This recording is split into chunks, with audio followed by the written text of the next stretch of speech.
Maldiciones sin quebrantar. Capítulo 2. Razones legales. Cuando Dios conducía a los hijos de Israel a la tierra prometida de Canaán, sabía que toda persona en esa tierra se encontraba relacionada con la creencia y la adoración de demonios. Por medio de Moisés, el Señor dio instrucciones muy cuidadosas y precisas a su pueblo para que no cayeran en la trampa de adorar a los demonios ni tampoco recibieran algún daño como consecuencia de alguna maldición al entrar a ese territorio. El Antiguo Testamento contiene un caudal de información que debiéramos usar en nuestra vida. Sobre la nación de Israel cayeron maldiciones, hambre y destrucción cuando se apartaron de lo dicho por el Señor. Lo mismo está ocurriendo en la vida de los cristianos hoy. Ya no estamos bajo la ley dada a Moisés. Jesucristo cumplió la ley y nos hizo libres bajo el nuevo pacto en su sangre. Véalo en Gálatas capítulo 4, verso 5, Mateo capítulo 5, verso del 17 al 18. No obstante, los principios espirituales prescritos para los hijos de Israel siguen siendo válidos para nuestra vida. Todos esos principios siguen siendo válidos para nuestra vida hoy. La adoración a los demonios y el ocultismo nos rodean, como ocurría con los israelitas en la tierra de Canaán. Satanás no ha cambiado. Lo que él y sus seguidores han hecho es cubrirse con un sutil disfraz para tratar de evitar que los reconozcamos. Por lo tanto, haremos bien en poner atención a la siguiente orden que Dios dio a los líderes de los hijos de Israel. Y enseñarán a mi pueblo a hacer diferencia entre lo santo y lo profano, y les enseñarán a discernir entre lo limpio y lo no limpio. Ezequiel capítulo 44, verso 23. Lamentablemente hemos descubierto que son muy pocos los cristianos que tienen algún conocimiento de esto que el Señor llama no limpio. Por lo tanto, sus vidas y sus hogares están atestados de cosas inmundas que permiten que las maldiciones actúen en la vida de ellos. Moisés enseñó a los hijos de Israel la diferencia entre lo santo y lo profano. Y fue este conocimiento el que les permitió saber qué cosas les traerían bendiciones o maldiciones. Mira, yo he puesto delante de ti hoy la vida y el bien, la muerte y el mal. A los cielos y a la tierra llamó por testigos hoy contra vosotros. Los llamo por testigos hoy contra vosotros, que os he puesto delante la vida y la muerte, la bendición y la maldición. Escoge pues la vida para que vivas tú y tu descendencia. Deuteronomio capítulo 30, verso 15 al 19. Está claro que el éxito y la bendición o el fracaso y la maldición en nuestra vida dependerán del conocimiento que tengamos de las enseñanzas del Señor. Clases de maldiciones. Para empezar, daremos un vistazo general a las distintas clases de maldiciones. Luego, las consideraremos una en detalle. Estudiaremos estas tres clases de maldiciones. Maldiciones enviadas por Dios. Maldiciones enviadas por Satanás o sus servidores con el derecho legal de maldecir. Maldiciones enviadas por Satanás o sus servidores sin el derecho legal de maldecir.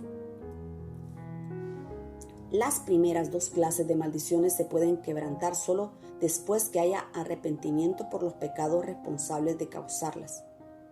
La tercera clase se puede romper con una suma facilidad en el nombre de Jesucristo. Propósitos de las maldiciones. Los dos propósitos de las maldiciones son: las enviadas por Satanás o sus servidores tienen siempre el propósito de causar perjuicio, pérdida, destrucción y con frecuencia la muerte. Las enviadas por Dios tienen el propósito de llamar la atención de la persona para que se aparte del mal camino, se vuelva a Dios y purifique su vida. Pero si la persona no responde a esto, será destruida y por último recibirá el castigo de la muerte. los que intervienen en las maldiciones. ¿Quiénes intervienen en una maldición? Las maldiciones de Satanás y de sus servidores se relacionan siempre con espíritus malignos. Cuando se coloca una maldición, los espíritus malignos son enviados a una persona determinada o a una familia con un propósito específico. La maldición es el mecanismo de envío y los espíritus malignos se encargan del cumplimiento de la maldición. Las maldiciones por parte de Dios consisten de varias cosas diferentes. A veces, una maldición enviada por Dios es un daño o una destrucción directos a través de cosas tales como una catástrofe atmosférica, enfermedades, falta de fertilidad y el colapso económico. Pero a veces Dios da a Satanás el derecho legal de enviar demonios contra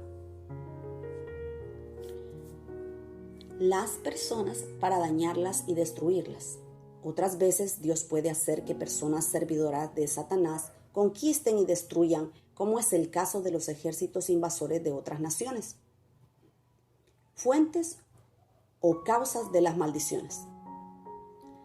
Hay varias fuentes de maldiciones. Examinaremos las siguientes causas de maldiciones.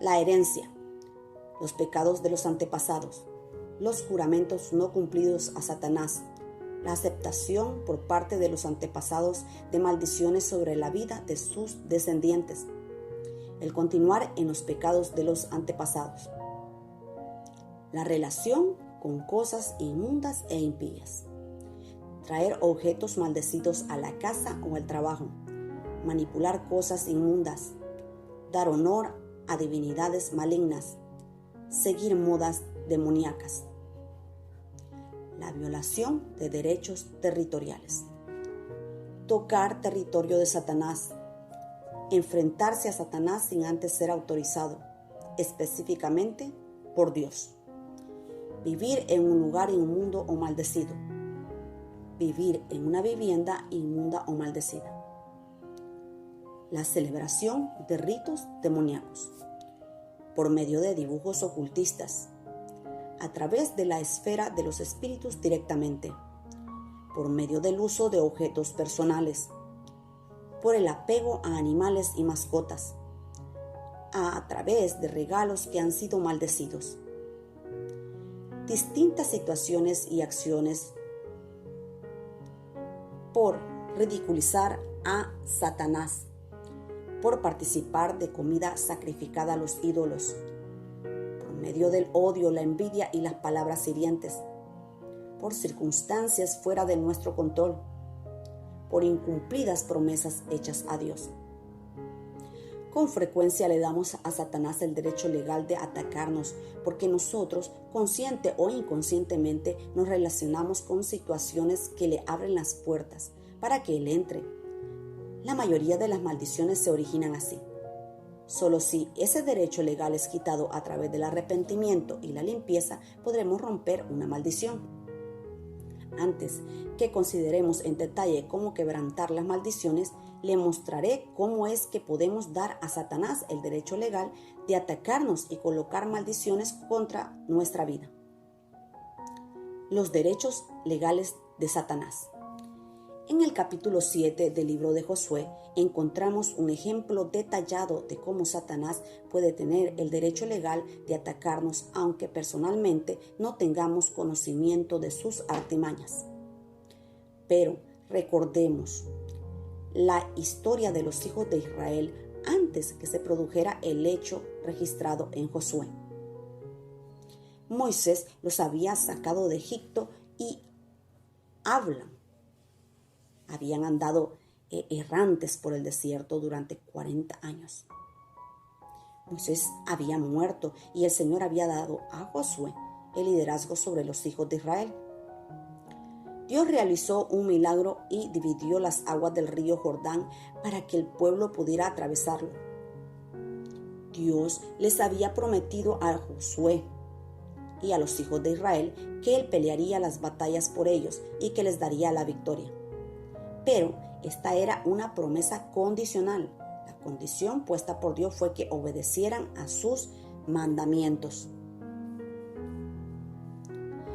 La primera ciudad que debían conquistar era Jericó. Desde el punto de vista militar, esta era una de las ciudades más poderosas del mundo civilizado de ese tiempo. Estaba fortificada en extremo. Humanamente hablando, los hijos de Israel no tenían la esperanza de tomarla.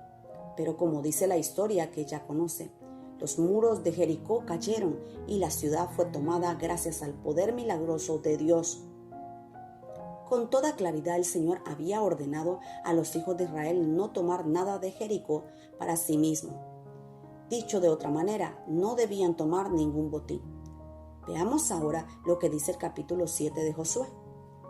Pero los hijos de Israel cometieron una prevaricación en cuanto al anatema, porque a Acán, hijo de Carmí, hijo de Zabdí, hijo de Será, de la tribu de Judá, tomó del anatema y la ira de Jehová se encendió contra los hijos de Israel. Josué capítulo 7, verso 1.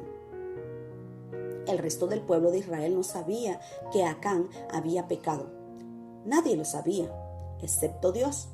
¿Y quién más? Satanás, por supuesto. No podemos ocultarle a Dios nuestros pecados mentales porque Él conoce nuestro corazón y nuestra mente. Véalo en 1 Samuel, capítulo 16, verso 7, en 1 de Crónicas, en Crónicas, capítulo 28, verso 9, en Romanos, capítulo 8, verso 27, y en Hebreos, capítulo 4, verso 12. Aun cuando nadie más lo sepa.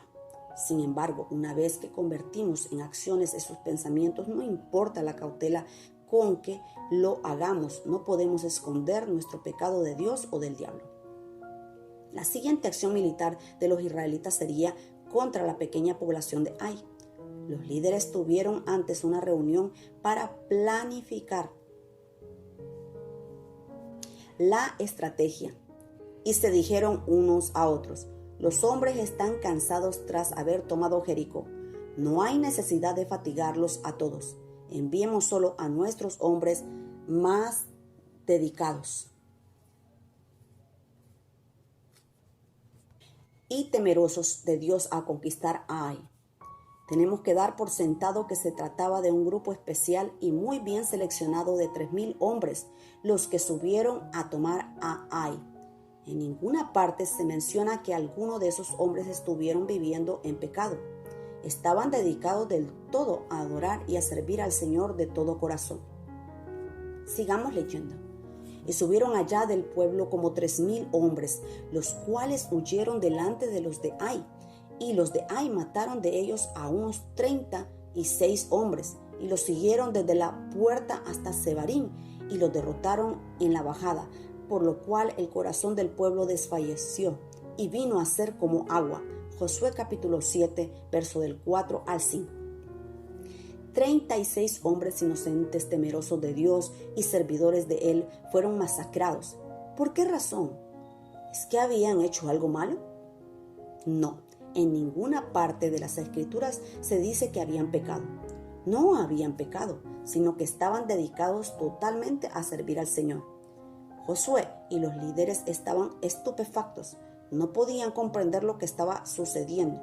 Después de la maravillosa victoria lograda en Jericó, no podían creer lo que oían cuando regresó el maltratado y derrotado ejército. Dios les había prometido la victoria. ¿Es que había él traicionado su palabra? ¿Había cambiado de parecer? Eso sería inconcebible. Entonces Josué rompió sus vestidos y se postró en tierra sobre su rostro delante del arca de Jehová hasta caer la tarde. Y los ancianos de Israel echaron polvo sobre sus cabezas, y Josué dijo: Ah, Señor Jehová, ¿por qué hiciste pasar a este pueblo el Jordán para entregarnos en las manos de los amorreos, para que nos destruyan? Ojalá nos hubiéramos quedado al otro lado del Jordán. Ay, Señor, ¿qué diré? Ya que Israel ha vuelto la espalda delante de sus enemigos. ¿Por qué los cananeos y todos los moradores de la tierra oirán y nos rodearán y borrarán nuestro nombre de sobre la tierra? Y entonces, ¿qué harás tú a tu gran nombre? Josué experimentó las mismas dudas y temores que nosotros cuando viene alguna catástrofe a nuestra vida. Hizo lo mismo que nosotros, comenzó a llorar y a lamentarse ante el Señor al igual que nosotros. Cuando algo anda mal en nuestra vida, ¿a quién culpamos enseguida? A Dios, por supuesto. Oh Señor, ¿cómo pudiste permitir que me ocurriera esto? Lloramos y nos lamentamos al mismo tiempo que le pedimos a nuestro pastor y a todos los demás en quienes podamos pensar que oren por nosotros. Jamás nos detenemos a pensar que el problema está en nosotros, no en Dios. Ojalá nos hubiéramos quedado al otro lado del Jordán. ¿No es así como actuamos? Nuestras primeras reacciones son la compasión de nosotros mismos y echar la culpa a Dios. La raza humana no ha cambiado en lo más mínimo desde los tiempos de Josué. Note cómo le responde el Señor a Josué. Y Jehová dijo a Josué: levántate, ¿por qué te postras así sobre tu rostro? Israel ha pecado y aún han quebrantado mi pacto que yo les mandé. Y también han tomado del anatema y hasta han hurtado, han mentido y aún lo han guardado entre sus enseres. Por esto los hijos de Israel no podrán hacer frente a sus enemigos, sino que delante de sus enemigos volverán la espalda. Por cuanto han venido a ser anatema, ni estaré más con vosotros, sino destruiréis el anatema de en medio de vosotros. Josué capítulo 7, versos del 10 al 12. Había pecado en el campamento, y éste le dio a Satanás y a sus servidores el derecho legal de atacar y derrotar a los hijos de Israel. Cuando desobedecemos a Dios, no solo pecamos, sino que también le damos a Satanás el derecho legal de atacarnos. Por lo general, no nos damos cuenta de que hemos creído en un Dios que es absolutamente justo. No solo es justo con nosotros, su pueblo, sino también con Satanás y sus servidores. Por lo tanto, si le damos a Satanás el derecho de agredirnos, Dios no interferirá. Por esta razón es de vital importancia que conozcamos la palabra de Dios, ya que si no la conocemos, le daremos a Satanás y a sus servidores el derecho legal de colocar maldiciones contra nuestra vida. ¿Con qué limpiará el joven su camino? Con guardar tu palabra. Con todo mi corazón te he buscado. No me dejes desviarme de tu mandamiento. En mi corazón he guardado tus dichos para no pecar contra ti. Salmo, capítulo 119, verso 9 al 11. ¿Cómo quebrantar una maldición? Ahora que sabemos cómo puede Satanás obtener el derecho de maldecirnos y las demás fuentes de las maldiciones, podemos considerar cómo quebrantar toda maldición. Los pasos concretos que debemos tomar dependerán de la clase de maldición de que se trate. Si la maldición proviene de Dios, siga estos pasos. Primer paso: reconozca su pecado y los pecados de sus antepasados. Luego, confiéselos a Dios y arrepiéntase de ellos pidiendo perdón y limpieza. Apártese del pecado y de las cosas que desagradan a Dios, enderece su vida. Segundo paso: pida a Dios que quite la maldición que ha colocado sobre su vida.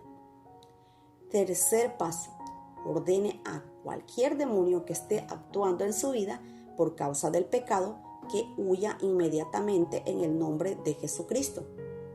Si la maldición viene de Satanás y él tiene el derecho legal de causar, estos son los pasos a tomar.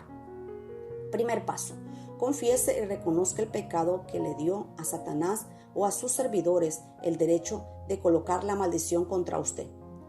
Arrepiéntase y pídale a Dios que lo perdone y lo limpie. Segundo paso: hablando en voz alta, ejerza autoridad sobre la maldición en el nombre de Jesucristo y ordene que sea quebrantada en ese mismo momento. Ejemplo: en el nombre de Jesucristo ejerzo autoridad sobre esta maldición de... y ordeno que sea rota en este instante. Tercer paso. Ordene a todos los espíritus malignos que tienen que ver con la maldición que huyan inmediatamente en el nombre de Jesucristo. Ejemplo, en el nombre de Jesucristo, ordeno a todos los espíritus malignos que tienen que ver con esta maldición que me abandonen en este instante. En el nombre de Jesucristo. Si Satanás lo ha maldecido sin el legítimo derecho de hacerlo, haga entonces todo esto. Haga lo siguiente. Primer paso. Hablando en voz alta, ejerza autoridad sobre la maldición en el nombre de Jesucristo y ordene que sea quebrantada de inmediato. Ejemplo, en el nombre de Jesucristo ejerzo autoridad sobre esta maldición y ordeno que sea quebrantada en este instante. Segundo paso, ordene a todos los espíritus malignos que tienen que ver con la maldición que huyan inmediatamente. Ejemplo, en el nombre de Jesucristo, ordeno a todos los espíritus malignos que tienen que ver con esta maldición que me abandonen en este instante. Estos son los pasos fundamentales en cuanto a deshacerse las maldiciones. En algunos de los ejemplos específicos que consideraremos más adelante, daremos procedimientos más detallados referentes a cada circunstancia en particular. Autoridad y responsabilidad. Algunos cristianos creen que lamentablemente que no tienen que preocuparse en lo más mínimo de las maldiciones, dando por sentado que Dios se ocupará de ellas. Sin embargo, Jesús nos dice con toda claridad que Él nos ha dado autoridad sobre Satanás y su reino. Véalo en Lucas capítulo 10, verso 19, Marcos capítulo 16, verso 17, Segunda de Corintios capítulo 7, verso 1. La autoridad trae aparejada la responsabilidad. Por lo tanto, tenemos la responsabilidad de quebrantar cualquier maldición que haya sido colocada contra nosotros. Jesucristo nos dio el poder para hacerlo y Él espera que usemos esa autoridad que se nos ha dado en su nombre.